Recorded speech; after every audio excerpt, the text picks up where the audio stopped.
Всем привет, я концертирующий пианист Тимофей Казанцев, а еще я преподаватель. И мне невероятно сложно разговаривать про эту тему, потому что это действительно очень сложная тема. Агогика и музыкальное дыхание, музыкальное время, в котором живет произведение.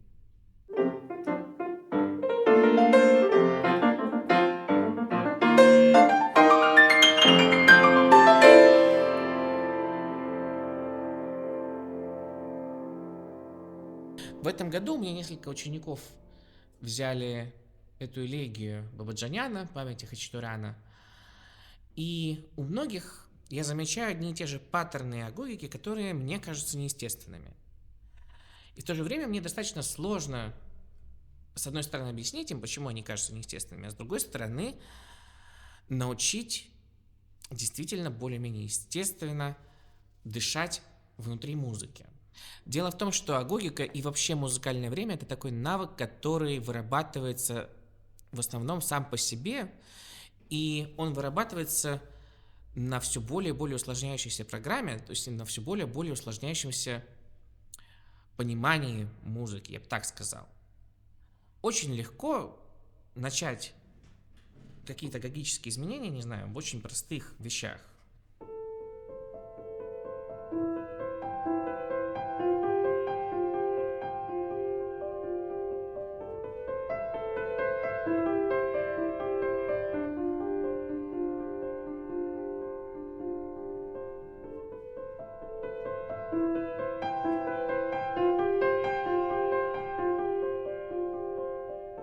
Здесь есть исключительно движение, исключительно большое предложение, и то, как темп работает внутри этого предложения, то, как музыка просит немножечко приостановиться в конце каждого предложения.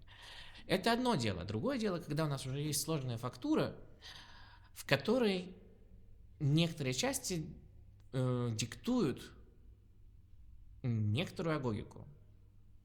Для начала вообще подумаем, как будет, если играть эту элегию вообще без агогики, и какое тогда будет впечатление создаваться.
То есть, с одной стороны, создается какое-то ощущение поспешности, неразделенности этой музыки на фрагменты, и в то же время какой-то невыразительности, да, неживого исполнения. Исполнение ученическое, вот так хочется сказать, ученическое.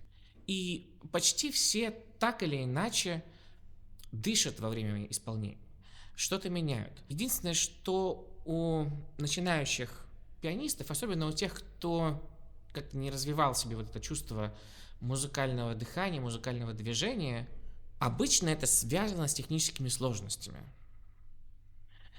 То есть обычно играют чуть-чуть быстрее то, что проще, и чуть-чуть медленнее то, что сложнее. Мне очень сложно показывать такого рода агогику, но я попробую немножечко показать, как это может выглядеть.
То есть музыка как будто бы уже не такая статичная и выхолощенная, но при этом ощущение становится, как будто бы человек не может закончить фразу.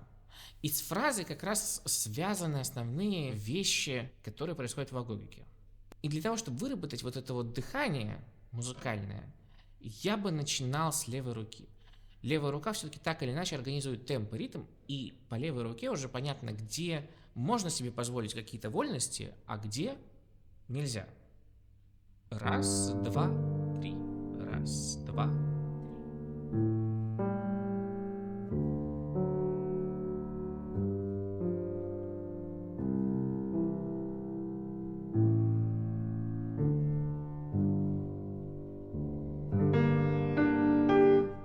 В этом месте левая рука вообще достаточно много позволяет делать, потому что здесь почти нету третьих долей.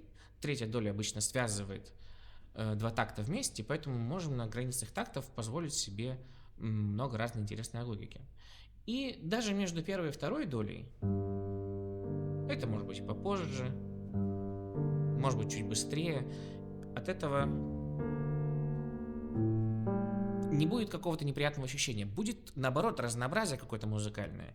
Или это более уставшее прикосновение.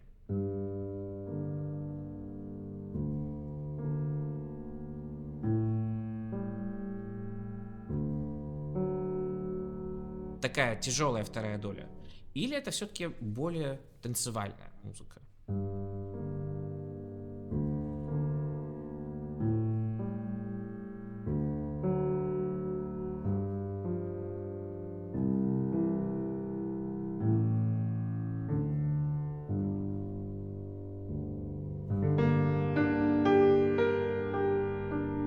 Здесь совершенно точно левая рука просит ровного движения.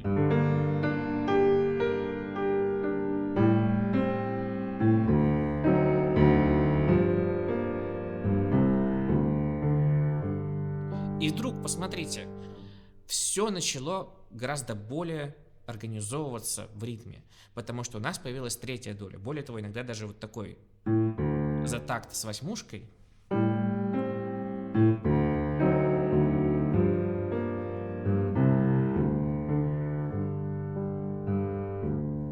И жанр совершенно точно поменялся. Это вот теперь точно не вальс, это скорее что-то более популярное, что-то из советской эстрады. Собственно говоря, Бабаджанян был достаточно видным композитором советской эстрады.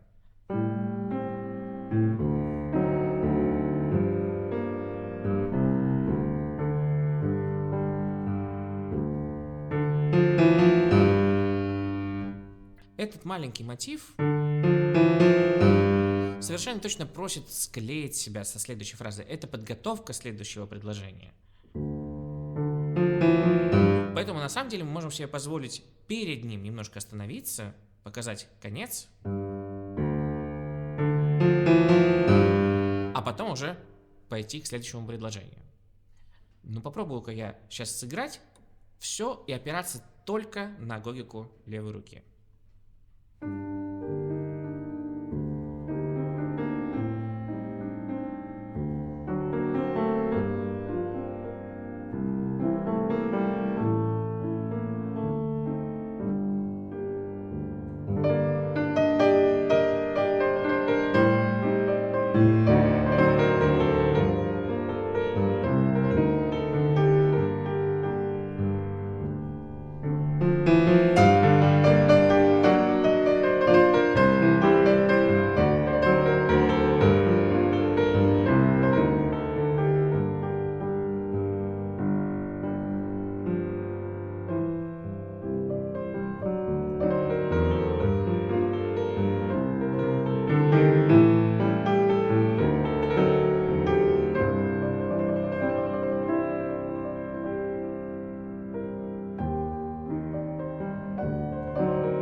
Слушайте, ну уже почти идеально, кажется, да? Пожалуйста, немножко подождите, у меня для вас есть важное объявление. Ровно неделю назад, утром понедельника, я выложил свой ролик про педаль в музыке Шопена и других романтиков. И это достаточно большое исследование, которое у меня заняло даже не полгода, наверное, побольше, около 8 месяцев. И это действительно, как мне кажется, очень редкое событие в жизни каждого исполнителя — найти какой-то исполнительский стиль, достаточно уникальный, но при этом не выходящий из исполнительского мейнстрима.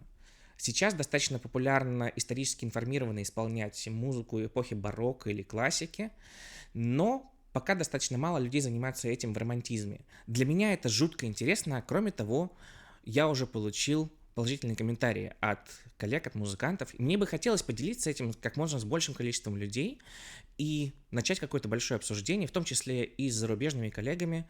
Именно поэтому я записал этот ролик.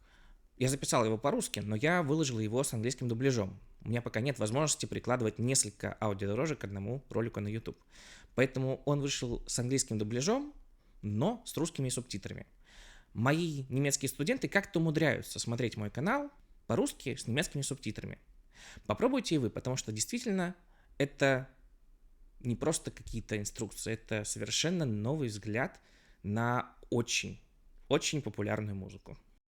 Единственное, что весь фокус внимания сейчас был на левой руке. Как агогический, так и мелодический, и динамический тоже, да, правая рука была немножечко сзади, потому что правая рука не давала вообще никакого интереса в этой музыке. А в правой руке, на самом деле, тоже очень много интересного происходит. Давайте посмотрим. Тут важно себе давать отчет, где начинается и заканчивается фраза.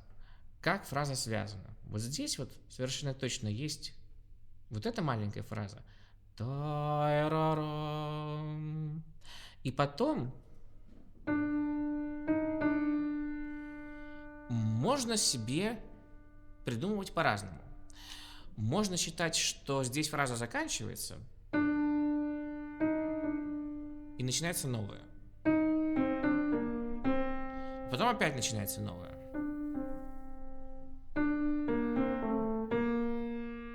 И с каждой первой долей, с каждой первой нотой во фразе мы будем немножечко останавливаться.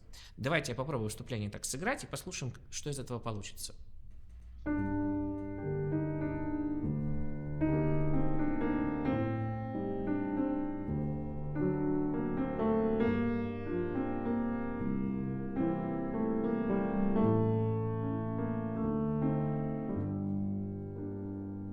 Да, в принципе, нормально. На мой личный вкус кажется, что это немножко слишком. Слишком много остановок, слишком уставшее, особенно для самого начала. Ну-ка послушаем еще разок.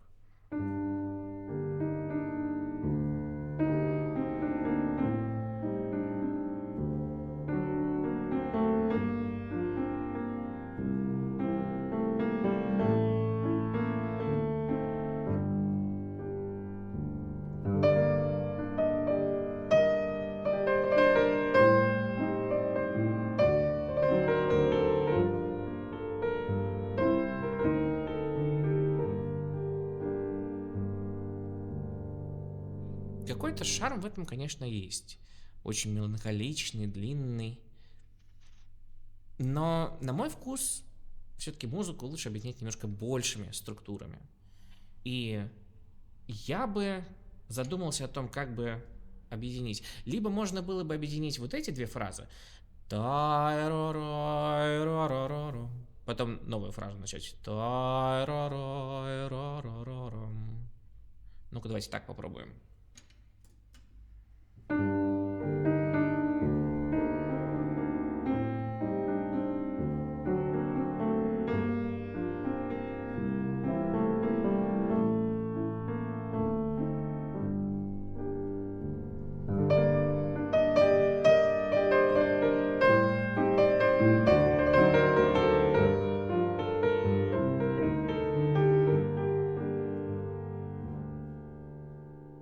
Кажется, что она стала как-то более полноценно жить.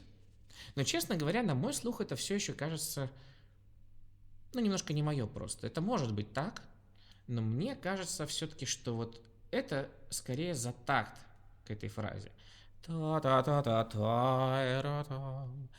Та-та-та-та-та-ра-там.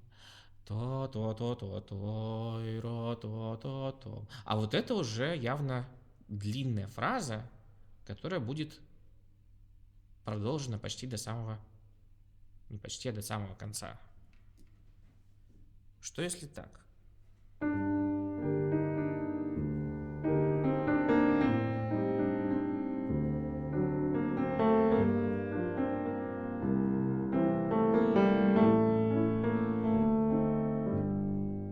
И вот из-за этой длинной фразы на место для меня встала и ретенута.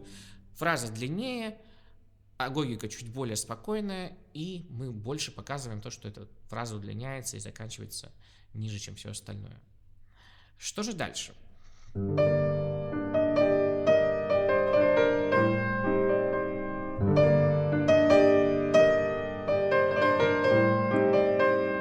Он просит тенута. Тенута — это уже какая-то агогика, да? Попробуем на этой ми посидеть.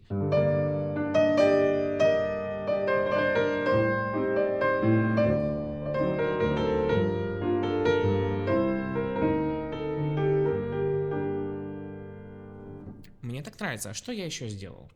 Мне кажется, что вот этот вот ми бемоль очень важный. На нем тоже было бы неплохо посидеть. Почему нет? Итак, мы скорее эту фразу приводим к этому такту, да? И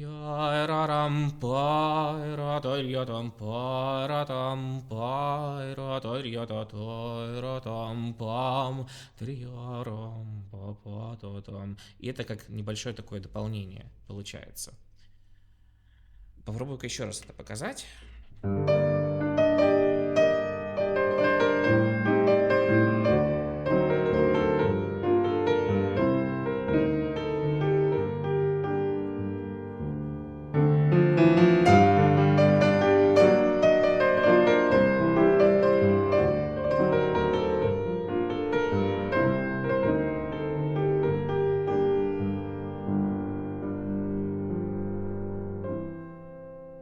Это интересно, по-настоящему интересно. А есть еще варианты?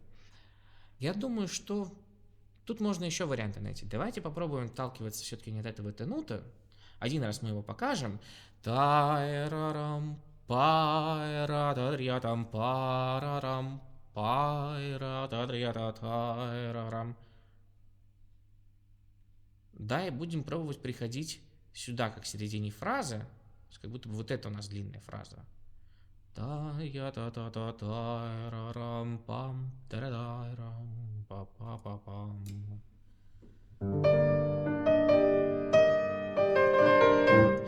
Это получается короткий такой возглас, да?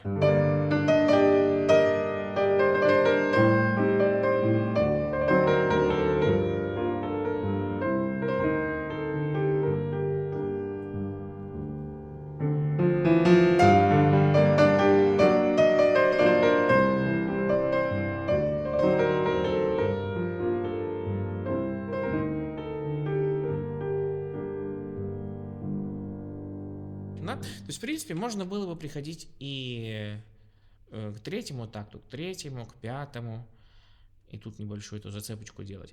И оно тоже будет хорошо звучать. То есть, в целом, когда мы создаем какую-то агогику, мы опираемся на фразировку, но на фразировку каждого музыкального элемента. Вот, допустим, смотрите, левая рука. Очень выразительные, явно не требует какой-то остановки. Я-та-та-та-та-там-пам. Да, вот эта фраза длинная, и вот это ее кульминация.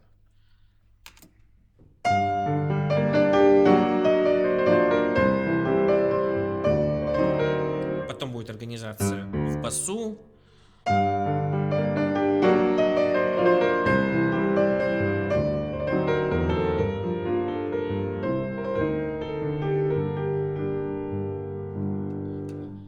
С каждой фразой элементов все больше и больше. Так, вот это мы присоединяем к этому предложению. Здесь небольшое тенуто. Потом левая рука организует все вокруг вот этой части. Соответственно, здесь тоже небольшое тенуто. здесь мы можем себе позволить чуточку остановиться, чтобы потом точно в ритме прийти к следующему такту. Та-ра-там-пам-пам. Там-трия-там па-па-пам. И опять в ритме. Та-ра-рам. Опять в ритме. Пам. И вот только тут можно немножко присесть. Три-арам, пам-парам-пам. Да, вот эта вот маленькая фраза тоже, возможно, с маленькой остановочкой.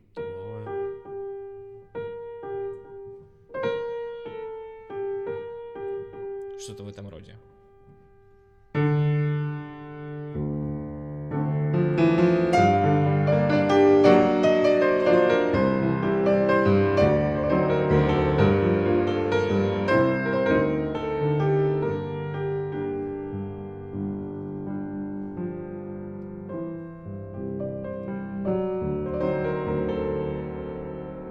Не уверен. Мне кажется, что ре относится к этой фразе, да? Та-ра-та-та-там. А может быть и нет.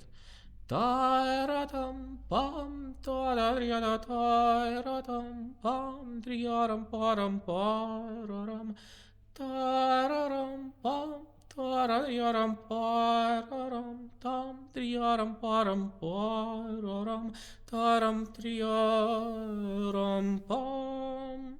Или все-таки связать. Та-ра-рам,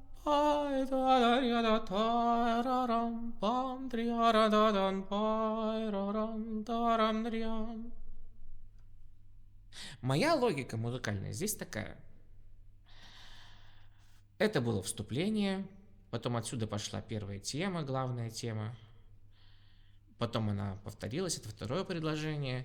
И здесь у нас вторая тема, контрастная. Условно припев, давайте ее назовем.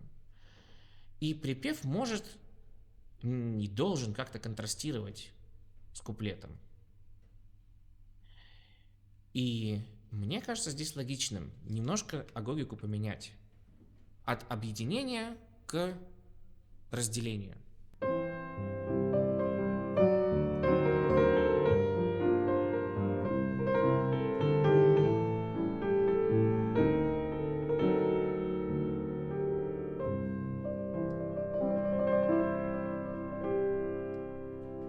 Вот с одной стороны эти интонации, они жалобные.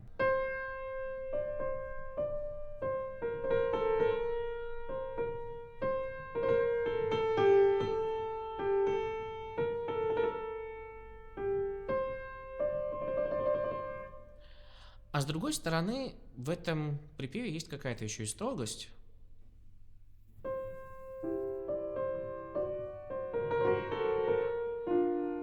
Может быть, за счет левой руки. Тут появляется своя мелодия.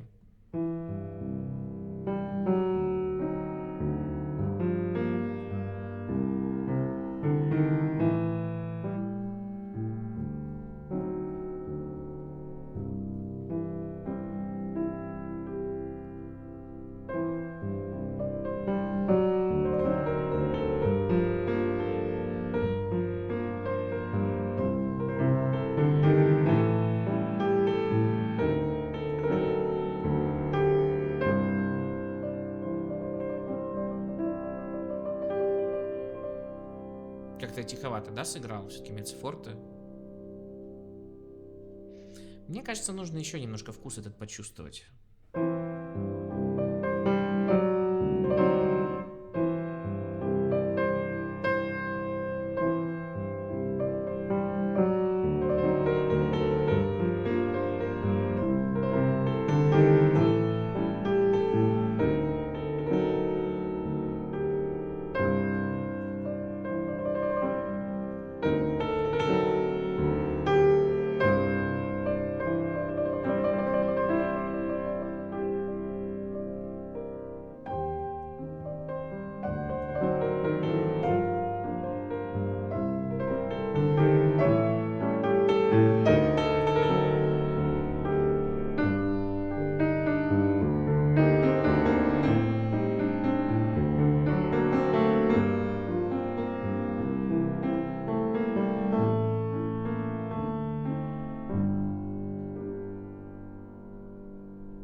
Что я для себя заметил? Правая рука подчиняется связи мелодии в левой. Тай-ра-рам-пам.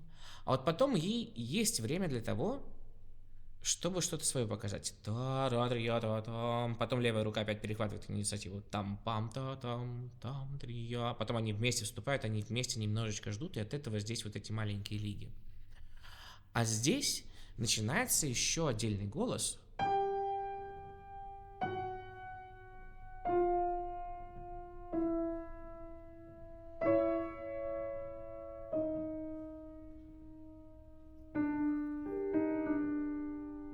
И этот голос, для того, чтобы он был слышен, он должен идти с равными интервалами. Поэтому такты должны быть одинаковой длины.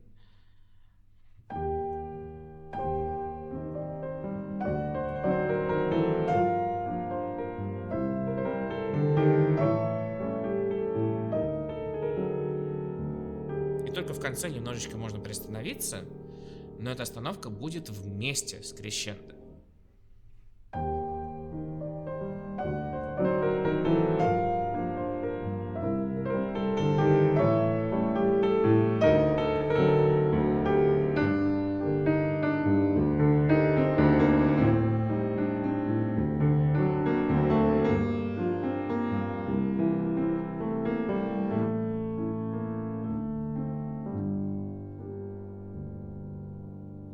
По-моему, очень логично получается. Попробую еще разок все сыграть.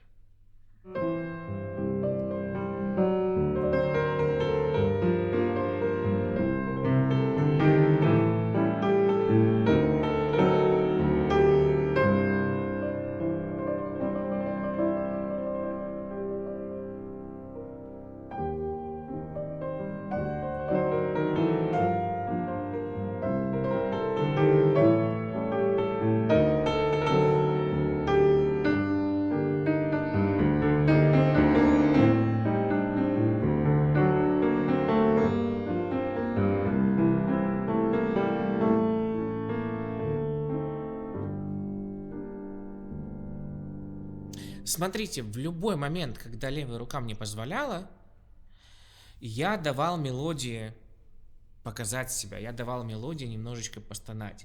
И это переносит как раз вот этот характер восточный и достаточно скорбный, да, этой музыки. За счет того, что я пользуюсь теми моментами, когда мне позволяет левая рука. Когда не позволяет, я, наоборот, держу себя в каком-то тонусе. И вот этот контраст, казалось бы, немножечко искусственный, но подчиняющийся фразе левой и фразе правой руки и дополнительным голосам, которые там есть, он связывает эту музыку, позволяет делать ее интересной. Ну-ка, сыграю я всю эту часть с той агогикой, которую мы сейчас придумали.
Давайте разбираться с этой частью.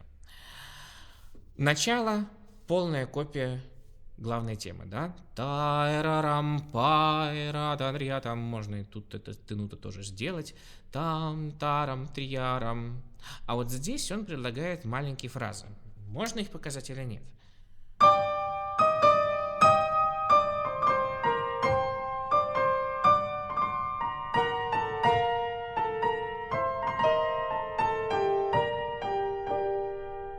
Честно говоря, я не уверен. Звучит это как-то слишком чересчур.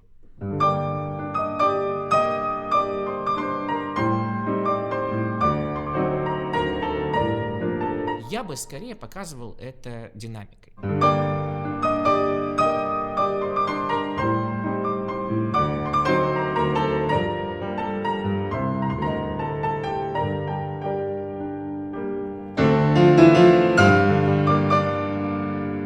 А вот здесь придется получить вот этот прыжок. Потому что логика так и осталась, да? Единственное, что мы можем сделать, мы можем немножечко расширить. Но движение должно сохраниться. То есть логика, она должна быть объединяющая. Та-та-та-та-ям.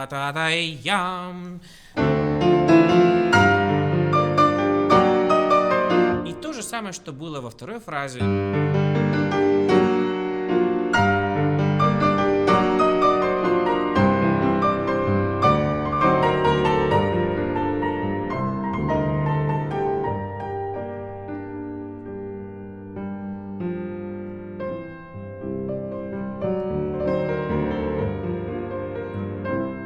Мне сейчас не очень понравилось.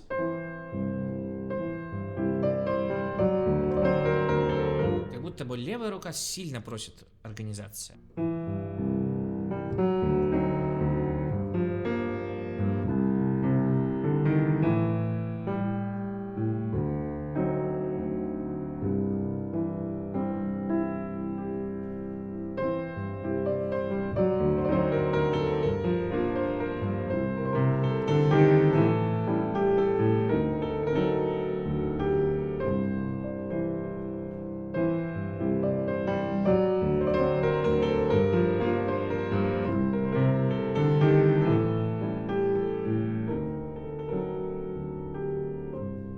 Теперь смотрите, в чем разница с предыдущей частью, которая была с теми же самыми нотами. Здесь меццо-пиано и потом крещендо к концу. А здесь меццо-форте и диминуэндо к концу. Обычно в музыке крещендо — это ускорение, а диминуэндо — это замедление. Давайте сделаем разницу между первым проведением этой второй темы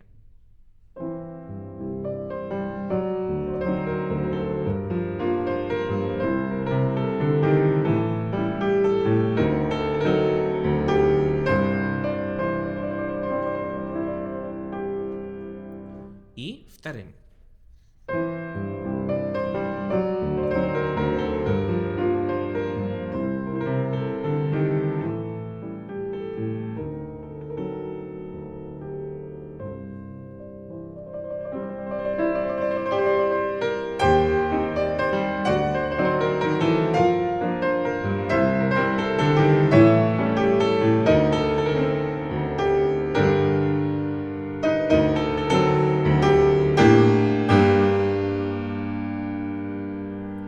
И вот эту маленькую кульминацию тоже надо решить. Мне откровенно нравится вот это место. Чтобы потом с него стартовать в большую кульминацию. Ну-ка попробую я еще раз это показать.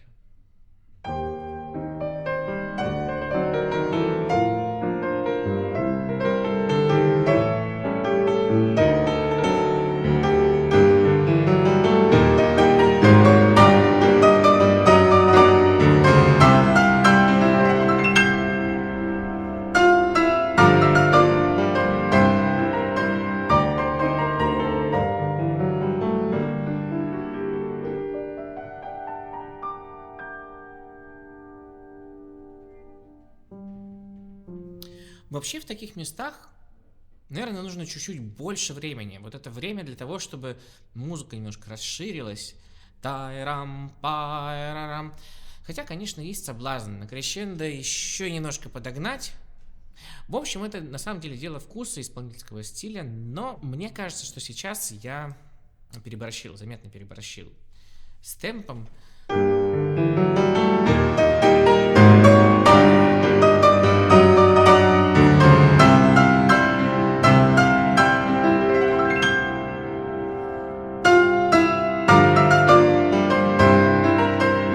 Я думаю, что не стоит сжимать последние два такта этой фразы.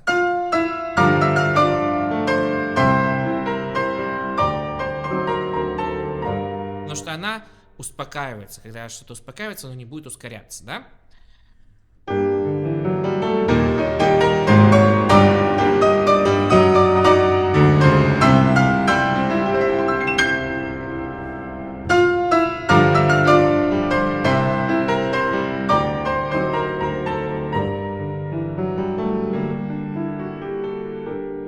Вот, я начал ловить произношение этой музыки. Это все не то чтобы ностальгия, это наоборот боль какая-то. Это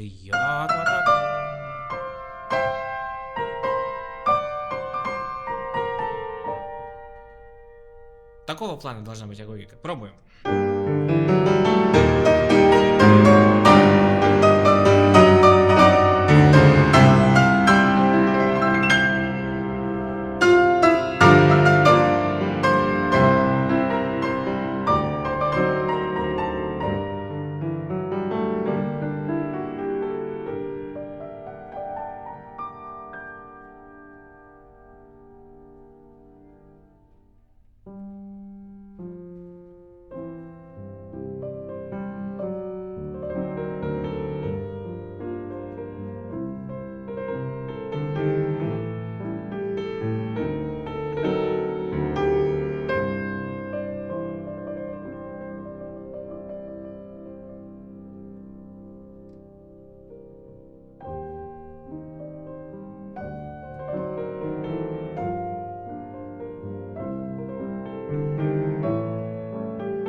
Он сам ставит здесь темпо, это важно. И также я чувствую, что вот здесь вот мы показали очень много остановки, усталости, какого-то разочарования, да, и бессилия.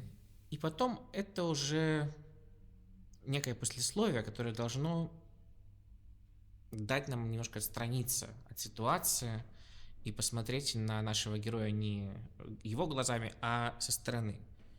И этому способствует тоже очень ровная агогика, как будто бы это просто уже отыгрыш, аккомпанемент без соло. Все-таки это очень похоже на песню, да?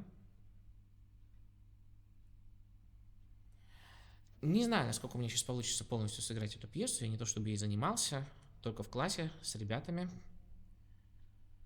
Но давайте я все-таки попробую.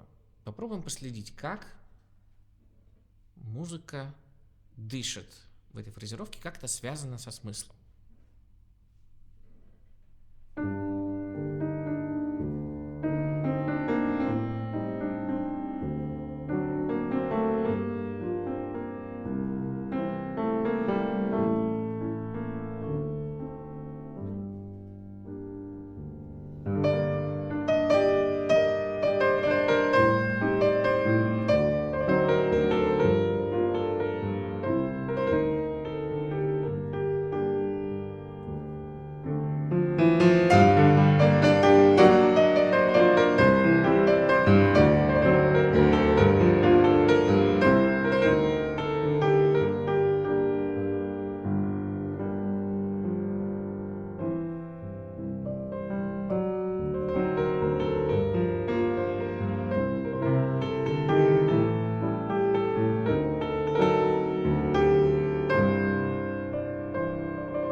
Так, все живы?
Давайте попробуем просуммировать. Агогика редко связана с техническими элементами. Часто она идет даже немножко напротив технической сложности и того, с чем нам как исполнителям приходится сталкиваться. Нужно обращать внимание на фразу, на то, где она начинается, где заканчивается, где у нее интересное место, интересная интонация, где у нее кульминация. Должна она возбуждать или осаждать? Какое у нее настроение? Куда она идет? И как эта фраза связана с другими элементами в произведении. Самое главное — это, конечно, бас, аккомпанемент, движение гармонии, движение метра, будь это танец или песня. Второй слой — это мелодическая выразительность. Третий слой — это какие-то дополнительные голоса, они тоже немножко организуют все движение. И вот так вот, находя пространство для организации времени и пространство для свободы, находя правильное произношение интонации и тот эффект, то движение, которое вы хотите возбудить в слушателя, можно даже находить это движение, этот эффект, эту агогику, не играя на фортепиано, чтобы не отвлекаться на пальцы, а просто напевая. Достаточно просто. Я же тут тоже, пока делал агогику для этой пьесы, я тоже по большей части пел. Петь легче. И попробуйте, может быть, даже снизить немножко сложность программы или на отдельных каких-то произведениях заниматься этим прицельно. Заниматься организацией времени, заниматься тем, чтобы музыка дышала не так, как этого просят ваши пальцы, а так, как просят этого ваши уши. Так, как этого просит характер того персонажа, про которого вы играете. Пробуйте находить какие-то референсы тем интонациям, которые вы слышите и видите в музыке. Я очень надеюсь, что это видео стало вам полезным. Хотя, честно говоря, тема действительно очень сложная, и я плохо представляю себе, как в ней действительно детально разобраться. Но надеюсь, что вам все-таки чем-то это помогло, и спасибо, что посмотрели. Надеюсь, до скорой встречи.